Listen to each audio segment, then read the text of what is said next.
வணக்கம் மக்களே. இப்போ நம்ம நம்மளோட மிளகா செம்பருத்தியோட அப்டேட்டை தான் பார்க்க போகிறோம். அதை பாருங்க, புதுசாக ஒரு பூ வரப்போகுது. அதோட அது பக்கத்தில் ஒரு மொட்டு கூட இருக்கு. பாருங்க, தெரியல ஏன்னா செம வெயில் மக்களே. இதை பாருங்க, இப்போ தெரியுதா?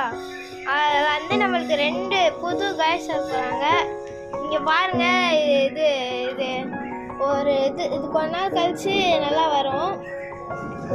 இது கொடினால இப்போ பெருசாக வளர்ந்து சாஞ்சிருச்சு மக்கள். இதை பாருங்க எப்படி வளர்ந்து நிலஞ்சி இருக்குதுன்னு. இதை நம்ம அப்புறமா இதுக்கு ஒரு தனி கொடி, அதாவது இங்கே ஒரு கயிறு கட்டி அந்த கேட்டு இங்கே இருக்கிற கேட்டில் மாட்டி விட்டு நம்ம இது அப்படியே ஏறி அது கிளைம் பண்ணி போயிடும்.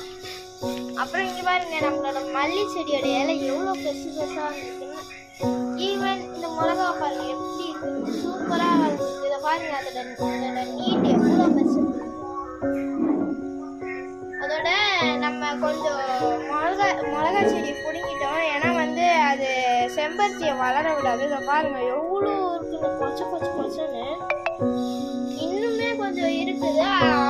இது போதும், நம்ம இவ்வளோ கட் பண்ணிட்டு போதும், அது எதுவும் பண்ணாது. இவ்வளோ இருக்கு பாருங்க, எவ்வளோ வேறு சூப்பராக இருக்கு. அப்போ இது வளர்ந்துருந்தா எப்படி இருந்திருக்கும்னு நீங்களே கமெண்ட்ஸில் சொல்லுங்கள். ஓகே மக்களே, இந்த வீடியோ பிடிச்சிருந்தா லைக் பண்ணுங்கள், ஷேர் பண்ணுங்கள், சப்ஸ்கிரைப் பண்ணுங்கள். பாய்.